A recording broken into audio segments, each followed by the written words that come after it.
नमस्कार, स्वागत है आपका। मैं हूं आपके साथ सपना दीपक मदेशिया। बुलेटिन का आगाज करेंगे। सोनीपत के राय स्थित हरियाणा खेल विश्वविद्यालय में आधुनिक खेल प्रबंधन का भारतीय मॉडल कॉन्फ्रेंस का आयोजन किया गया, जिसमें मुख्यमंत्री नायब सिंह सैनी ने भी शिरकत की। इस बीच आपको बता दें कि मुख्यमंत्री नायब सिंह सैनी ने आयोजन का शुभारंभ किया और कार्यक्रम को संबोधित किया।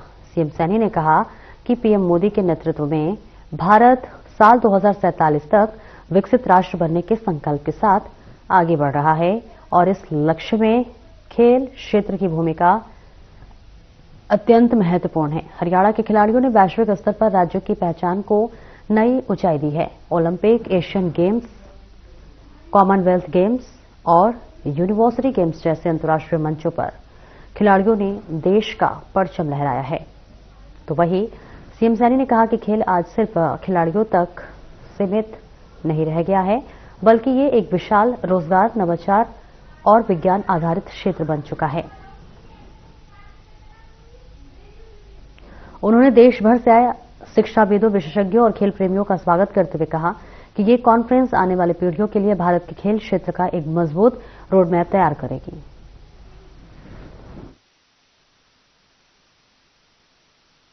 साथियों, कॉन्फ्रेंस का विषय बड़ा ही ये प्रासंगिक है। यह हमारी आने वाली पीढ़ियों के लिए खेल क्षेत्र में एक रोड मैप हम यहां 2 दिन बैठ करके वो तैयार कर रहे हैं। साथियों, आप सब जानते हैं कि देश के यशस्वी प्रधानमंत्री आदरणीय नरेंद्र मोदी जी ने वर्ष 2047 का भारत को विकसित राष्ट्र बनाने का संकल्प लिया है और इसमें खेलों की भूमिका भी बड़ी महत्वपूर्ण है। साथियों, यह कॉन्फ्रेंस हरियाणा की उस धरा पर हो रही है जिसने खेल के क्षेत्र में भारत को विश्व स्तर पर पहचान दिलाई है। ये हम सब के लिए बड़ी गर्व की बात है। साथियों, यह धरा आज एक नए परिवर्तन, एक नई सोच और एक नए दृष्टिकोण से ये साक्षी बन रही है। हमारे खिलाड़ियों ने अंतर्राष्ट्रीय खेल प्रतियोगिताओं में पदक जीत करके देश का नाम रोशन किया है। मैं इसके लिए आप सबको बधाई देता हूं। साथियों,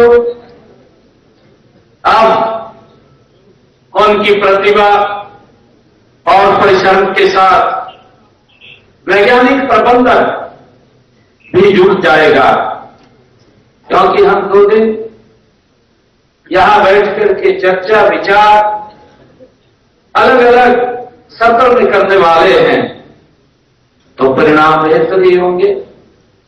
आने वाले समय के अंदर और अच्छे परिणाम आएंगे। मुझे विश्वास है कि हमारे खिलाड़ी जब 2026 के राष्ट्रमंडल के खेलों में और 2028 के ओलंपिक में पदक तालिका में सबसे ऊपर नजर आएंगे, जो हमारे माननीय अध्यक्ष की बात कह रहे हैं कि हमारे खिलाड़ियों की पदकों की लिस्ट लंबी होनी चाहिए। साथियों, मुझे खुशी भी है हम सब के लिए और मेरा मानना भी है कि आज के बदलते समय में केवल खिलाड़ी उत्कृष्ट हो यह पर्याप्त नहीं है। साथियों, आज उत्कृष्ट स्पोर्ट्स मैनेजमेंट, स्पोर्ट्स साइंस और sports technology and sports business infrastructure भी उतना अनिवार्य है। साथियों, हमें इसके ऊपर ध्यान देने की आवश्यकता है।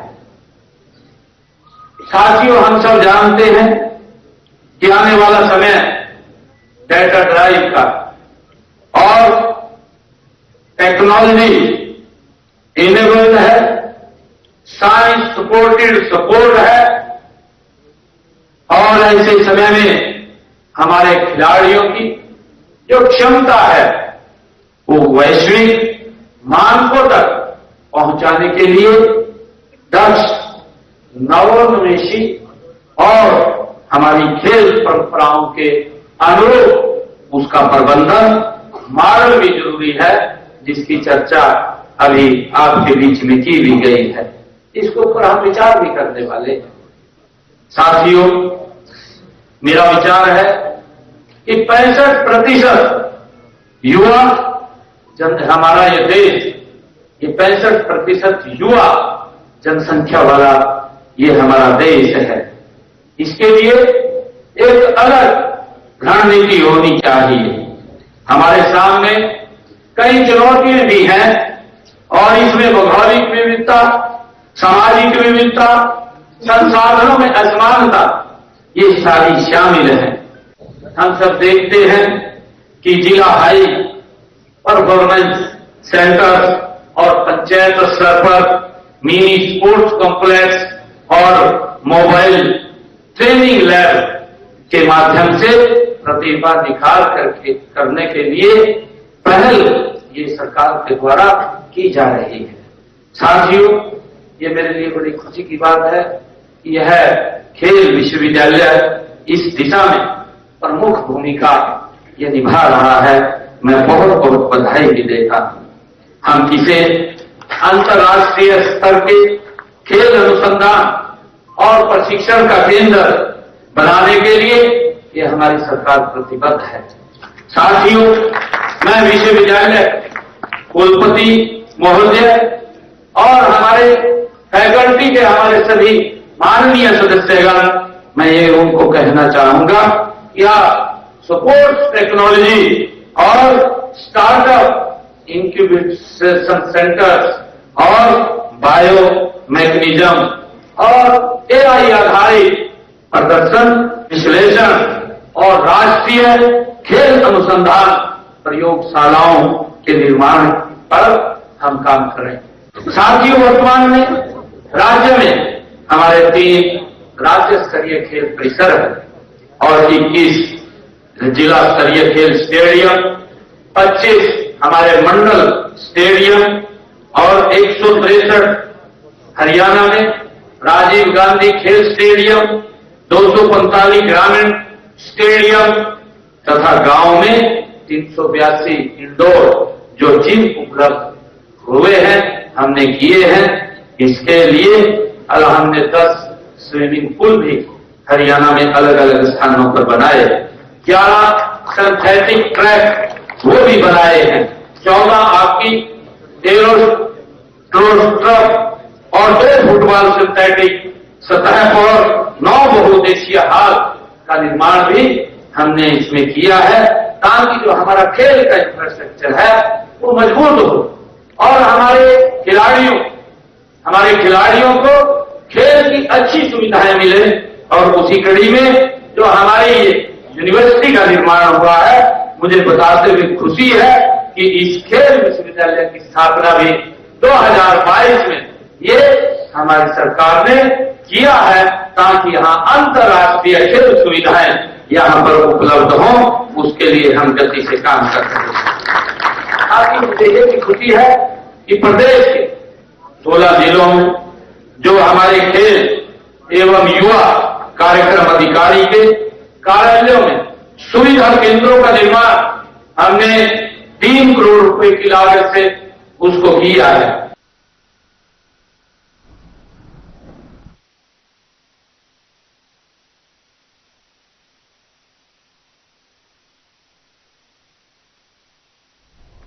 और आगे बढ़ेंगे, जहां मुख्यमंत्री नायब सिंह सैनी ने इस क्षतिपूर्ति पोर्टल पर कड़ा संज्ञान लिया है, जहां धोखाधड़ी के मामलों पर आप संज्ञान लेते हुए नजर आ रहे हैं। बता दें कि मुख्यमंत्री नायब सिंह सैनी ने इस क्षतिपूर्ति पोर्टल पर फसल खराब से संबंधित एक ही फोटो को बार बार अपलोड कर सरकारी धन का दुरुपयोग एवं धोखाधड़ी करने के मामलों पर कड़ा संज्ञान लिया है। उन्होंने ऐसे सभी मामलों में संबंधित पटवारियों के विरुद्ध सख्त अनुशासनात्मक कार्रवाई करने के निर्देश दिए हैं। मुख्यमंत्री नायब सिंह सैनी ने आदेशों के बाद ऐसे पटवारियों की पहचान कर कार्रवाई शुरू कर दी है। इस संबंध में अन्य दोषियों पर कार्रवाई के लिए गहन जांच जारी है। मुख्यमंत्री नायब सिंह सैनी यहां राजस्व विभाग की बजट घोषणाओं की प्रगति की समीक्षा बैठक की अध्यक्षता कर रहे थे। उन्होंने कहा कि सरकार की मंशा है कि प्रत्येक पात्र व्यक्ति तक बिना किसी भेदभाव के सरकारी सहायता पहुंचे। जिन किसानों का वास्तविक नुकसान हुआ है उन्हें मुआवजा मिलना सुनिश्चित किया जाए।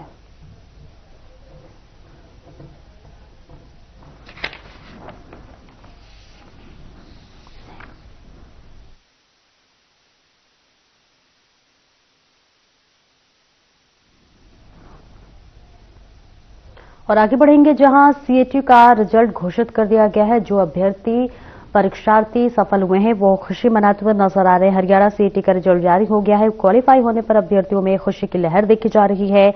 अभ्यर्थियों का कहना है कि रिजल्ट थोड़ा लेट निकला लेकिन क्वालिफाई हुआ, इस बात की खुशी है। और वहीं जिनके नॉर्मलाइजेशन में नंबर कटे हैं उन अभ्यर्थियों में थोड़ी नाराजगी देखने को मिली।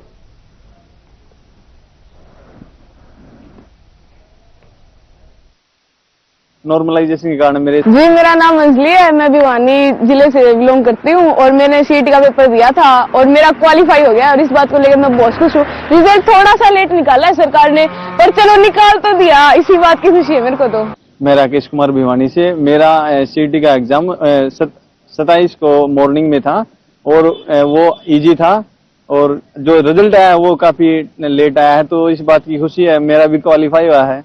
नॉर्मलाइजेशन के कारण मेरे 7 नंबर कटे हैं, हालांकि अब भी स्कोर अच्छा है तो हमें बहुत खुशी है। मेरा नाम पुनीत है और मैं भिवानी जिले से बिलोंग करता हूं। मैंने सीईटी का पेपर दिया था, मेरी मॉर्निंग शिफ्ट में पेपर था पहली में, और पेपर बहुत हार्ड था पर मेरा क्वालिफाई हो गया पेपर। देखिए जी, मेरा नाम जोनी कुमार है और जो है सीईटी का एग्जाम दिया था मैंने, और मेरा जो है सेंटर जो है हिसार से परली तरफ आया था, तो और फ्री में गया था। बिल्कुल सरकार के द्वारा एक काफी अच्छी पहल थी। और मैं आपको बता देना चाहता हूँ, जिस प्रकार से जो आज रिजल्ट रात को जारी किया गया था उसमें मैं क्लियर हो चुका हूँ और मैं सरकार का धन्यवाद करता हूँ कि जो सरकार ने जो सीईटी का एग्जाम करवा और जो है लगभग जो है बच्चे इसमें क्वालिफाई किया है। तो मैं ये मानता हूँ कि जो मेरा सीईटी का एग्जाम हुआ था वो काफी अच्छा रहा और उसमें मैं क्लियर हो चुका हूँ। तो मैं इस पर देखिए खुशी बहुत ज्यादा है, क्योंकि देखिए सीईटी का एग्जाम है अपने आप में एक भी ये हो जाता है भाई जो है एग्जाम क्वालिफाई होगा, तो इसमें काफी अच्छा और मुझे अच्छा लगा कि जो सीईटी का एग्जाम क्लियर हुआ।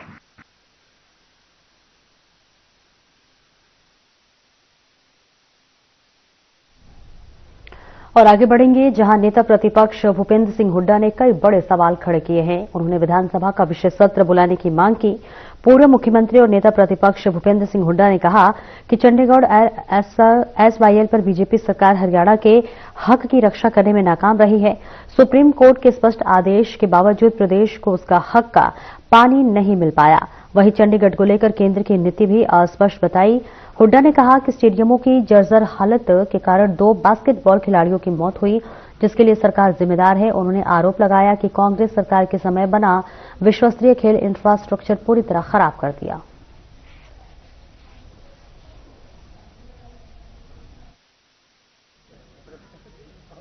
काफी कुछ विषय में चर्चा हुआ है।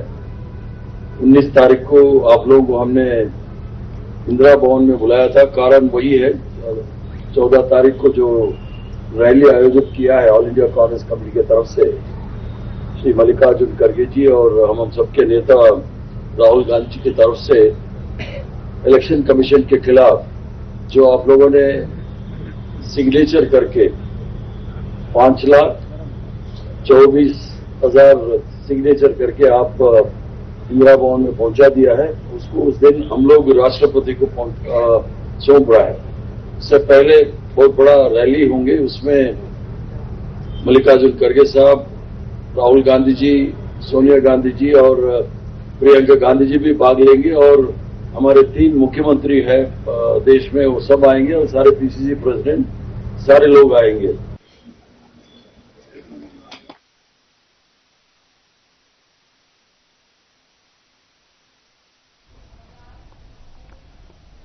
और अगली खबर जुलाना से है, जहां पर दिग्विजय चौटाला ने बीजेपी पर जमकर निशाना साधा।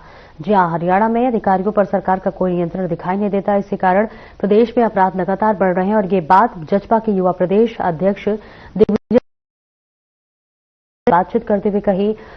कि प्रदेश में नई सरकार बनने के बावजूद धरातल पर कोई भी बदलाव नजर नहीं आ रहा, क्योंकि पूरे सिस्टम पर अब भी पूर्व मुख्यमंत्री मनोहर लाल की छाप दिखती है।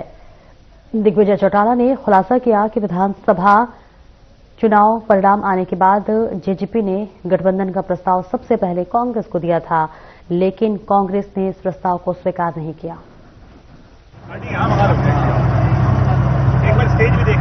7 तारीख यानी परसों के दिन होने वाली पार्टी के 8वें स्थापना दिवस के शुभ अवसर पर जो रैली है, उसकी सभी तैयारियां पूरी कर ली गई हैं। लगभग पिछले 1 महीने से जब से करनाल में मीटिंग हुई थी और जुलाना का शुभ स्थान तय हुआ था, हरियाणा के इस केंद्र बिंदु यानी जुलाना के अंदर जो पार्टी ने रैली निर्धारित की, उसके लिए 1 महीने तक गांव-गांव, गली-गली, शहर के नुक्कड़ तक, हर वार्ड तक जाकर के पार्टी के कार्यकर्ताओं ने एक संकल्प लेकर के जो मेहनत की, उसका परिणाम ये रहा कि बहुत अच्छी रिपोर्ट आ रही है। हरियाणा के अंतिम छोर रायपुर रानी से लेकर के पलवल तक और मेवात से लेकर के डब्बावाली तक हजारों लोगों की संख्या, जो लाखों लोगों के सैलाब के तौर पर जुलाना में परसों के दिन होने वाली रैली में आएंगे। प्रजातंत्र में सिरों की गिनती से ताकत मापी जाती है। इन विपरीत परिस्थितियों में, जबकि चुनाव में बहुत लंबा अरसा पड़ा हो, जननायक जनता पार्टी अपनी ताकत का प्रदर्शन कर करके फिर मजबूत खड़ी होगी। जींद हमारी पार्टी के लिए सदैव शुभ रहा है, अंग्रेजी में कह लो लकी रहा है, और जींद में जब भी हमने रैली करी, हमें सुखद परिणाम मिले। पार्टी की शुरुआत पांडु पंडारा से हुई और 8वां स्थापना दिवस जुलाना में हम मना रहे हैं। बड़ा पंडाल है, खुली रैली है। खुली रैली बहुत कम राजनीतिक दल करते हैं और मुझे खुशी है कि हम उसको कामयाब करके दिखाएंगे।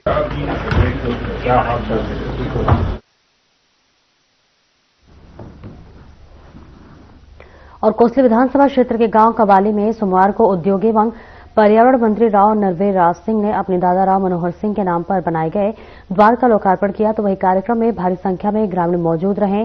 बता दें कि मंच से मंत्री ने कांग्रेस पर वोट चोरी के आरोप लगाने का मुद्दा उठाते हुए हमला बोला। उन्होंने कहा कि हारी हुई सीटों पर कांग्रेस बहानेबाजी करती है और वोटों के अंतर को लेकर चोरी का शोर मचा देती है। मंत्री ने प्रदेश में बढ़ते प्रदूषण पर जनता की जिम्मेदारी भी बताई और कहा कि पर्यावरण संरक्षण केवल सरकारी योजनाओं से नहीं बल्कि जन भागीदारी से संभव है।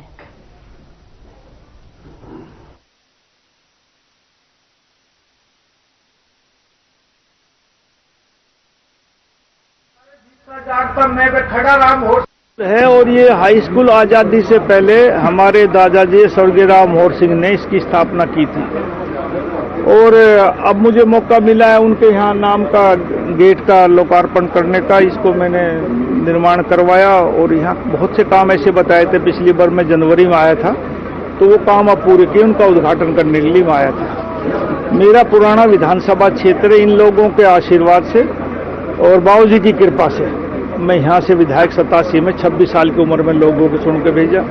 कोशिश होती है कि हमारे अहिरवाल में ज़्यादा से ज़्यादा विकास के काम हो और जिन लोगों ने हमारा साथ दिया है हम उनके दुख सुख में भाग लें और गांव में भी विकास के काम जो कर सकता हूं सरकार में मंत्री के नाते वो काम करने की कोशिश करें। IMT की अभी बात कर रहे थे, क्या पूरा प्रोजेक्ट अभी तक? हाँ, नहीं, अभी कहीं भी प्रोजेक्ट शुरू नहीं हुए। हमने उसको ई पोर्टल पे भूमि पर लैंड मांग रखी है, कुछ लोगों ने उसने अप्लाई कर दिया, फिर वो पोर्टल बंद हो गया, अब दोबारा खुलने जा रहा है, इसी महीने में अभी खोल देंगे।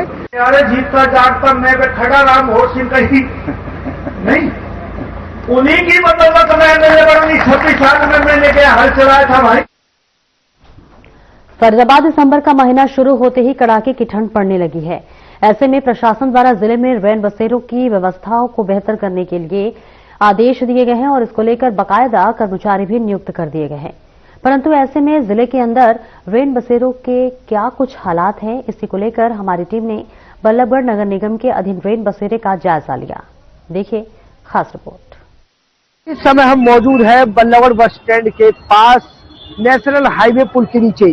क्योंकि मैं आपको बता दूं कि अब ठंड जो है पूरी तरीके से दस्तक दे चुकी है। सुबह के टाइम बात की जाए तो काफी करारी जो है वो ठंड पड़ती हुई दिखाई देती है, लोग ठिठुरते हुए दिखाई देते हैं। इस बार की बात की जाए तो शाम के समय से लेकर के पूरी रात जो है वो ठंड काफी ज्यादा हो जाती है। और जो सरकार यानी की बात की जाए तो हरियाणा सरकार की तरफ से, नगर निगम की तरफ से रैन बसेरों को चालू करने की बात यहाँ पर की गई है, उनको दुरुस्त करने की बात की गई है। अब इस समय हम मौजूद है बल्लभगढ़ के पुल का जो हाईवे का पुल है उसके नीचे रैन बसेरा बनाया हुआ है। वो बोर्ड भी मैं आपको दिखाऊं कि किस तरीके से रैन बसेरे जो है वो यहाँ पर किए गए हैं। यहाँ पर देखिए रैन बसेरा है, यहाँ पर बेघर बेसहारा लोगों को रहने के लिए निःशुल्क व्यवस्था यहाँ पर की गई है नगर निगम की तरफ से। लेकिन जिस तरीके से ठंड पड़ती है, लोग बेसहारा रैन बसेरे का सहारा लेते हैं, तो देखते हैं कि आखिरकार किस तरीके की व्यवस्था जो है रैन बसेरे में है। क्या रैन बसेरे में कोई कर्मचारी है या नहीं है, किस तरीके की व्यवस्था है, किस तरीके के इंतजाम यहाँ पर किए गए हैं, क्या रेड क्रॉस सोसाइटी या तमाम तरीके की जो चीज है नगर निगम की वो कोई। देखिए इस समय हम रैन बसेरे पर मौजूद है, यहाँ पर जो है वो कुंडी लगी हुई है। शाम के लगभग 6:30 बजे हुए हैं और यहाँ पर कुंडी लगी हुई है, यानी कि देखा जाए तो यहाँ पर नगर निगम की तरफ से रैन बसेरे पर कोई भी कर्मचारी नहीं है। अगर अंदर की भी बात की जाए तो अंदर की भी व्यवस्था वो आपको दिखाते कि किस तरीके की व्यवस्थाएं जो है वो यहाँ पर की गई है, क्या व्यवस्थाएं दुरुस्त है या फिर नाम पर रैन बसेरा चल रहा है। इस समय हम मौजूद है रैन बसेरे में और रैन बसेरे की व्यवस्था को आप दिखाऊं मैं। कुछ बैग यहाँ पर टंगे हुए हैं, कुर्सियां यहाँ पर डली हुई है, एक तख्त भी यहाँ पर डला हुआ जिस पर बिस्तर हुआ पड़ा है। पूरी तरीके से व्यवस्थाओं की बात की जाए और उसके साथ साथ एक मयूर जग भी है पानी पीने का, उस पानी पीने की व्यवस्था भी जो है वो यहाँ पर देखिए। पानी तो इसमें जरूर है लेकिन इसके साथ साथ आखिरकार इस रैन बसेरे में कौन रहता है, क्योंकि वो तस्वीर भी दिखाऊं कि एक तरफ जो है खाकी वर्दी भी टंगी हुई है होमगार्डों की, एक तरफ थैला है तो दूसरी तरफ तमाम तरीके की चीजें हैं। और दूसरी तरफ मैं दिखाता हूं व्यवस्था कि आखिरकार किस तरीके की व्यवस्था है, किस तरीके से ये रैन बसेरे में जो बिस्तर है वो किस हालात में पड़े हैं। दूसरी यहाँ पर देखिए चूहों ने जो है वो बिस्तरों को यहाँ पर काटा हुआ है, किसी तरीके की कोई व्यवस्था यहाँ पर नजर नहीं आ रही है। गिलास प्लास्टिक के यहाँ पर नजर आ रहे हैं। दूसरी बात की जाए तो देखिए ये ट्रैफिक पुलिस की कैप भी यहाँ पर नजर आ रही है। आखिरकार इस रैन बसेरे में कौन रुकता है, बेसहारा लोग रुकते हैं या फिर कोई कर्मचारी रुकते हैं, इस तरीके के हालात यहाँ पर जरूर नजर आ रहे हैं कि आखिर यहाँ पर रैन बसेरे में कोई गरीब तबका व्यक्ति नहीं रुकता, यहाँ पर कोई कर्मचारी नहीं है, यहाँ पर कोई जवाबदेही देने वाला नहीं है। जबकि नगर निगम ये कहता है कि पूरी तरीके से फरीदाबाद में जितने भी रैन बसेरे हैं उनको दुरुस्त यहाँ पर किया गया है। तमाम तरीके के कर्मचारी जो है वो रैन बसेरों पर लगा दिए गए हैं, तमाम तरीके की व्यवस्थाएं यहाँ पर की गई है। लेकिन आपको इन तस्वीरों में दिख रहा होगा कि बल्लभगढ़ के रैन बसेरे में कोई व्यवस्था, कोई कर्मचारी या कोई किसी तरीके की सुविधा नजर नहीं आ रही है। दूसरी तरफ की बात की जाए तो जिस तरीके से लकड़ी से ये रैन बसेरा बना हुआ है, आखिरकार किस तरीके की चीजें जो है वो यहाँ पर है कि आखिर जिस तरीके से लोग और आगे जो है करारे की ठंड पड़ेगी, लोग हीटर का अलाव का सहारा लेंगे, आखिर किसी तरीके की कोई हादसा यहाँ पर ना हो, इस तरीके को लेकर के भी कोई इंतजाम यहाँ पर नजर नहीं आ रहे हैं। लकड़ी का बना हुआ है, पूरी तरीके से देखा जाए तो कहीं ना कहीं पूरी तरीके से लापरवाही यहाँ पर नगर निगम से लेकर के और कहीं ना कहीं जिस तरीके की संस्थान है वो उसकी यहाँ पर लापरवाही देखी जा रही है। यहाँ पर कोई किसी तरीके का कोई व्यक्ति यहाँ पर रुकता हुआ नजर नहीं आता, क्योंकि अगर एक तरफ सरकार कहती है कि बेसहारा लोगों को पूरी तरीके से निःशुल्क तौर पर जो है ठहरने की व्यवस्था रैन बसेरों में की गई है, लेकिन रैन बसेरे सिर्फ राम नाम के नाम पर चल रहे हैं। पूरी तरीके से कोई व्यवस्था नहीं है, कोई जमात नहीं है, कोई कर्मचारी नहीं है, कोई यहाँ पर हालचाल पूछने वाला नहीं है किसी बेसहारा लोगों के लिए। अगर आखिर इस तरीके से इन तस्वीरों में आप साफ तौर से देख सकते कि हालात किससे बद से बदतर होते हुए नजर आ रहे हैं। आखिरकार जिस तरीके से नगर निगम ने आदेश दिए हैं उन अपने उच्च अधिकारियों को कहीं ना कहीं कर्मचारी एक ठेंगा दिखाते हुए नजर आ रहे हैं, क्योंकि अभी तक किसी तरीके की कोई कर्मचारी हमें यहाँ पर जवाबदेही देने वाला नहीं मिला है। फैजाबाद से हर खबर के लिए मोनू पांचाल। फिलहाल इस बुलेटिन में इतना ही। नमस्कार।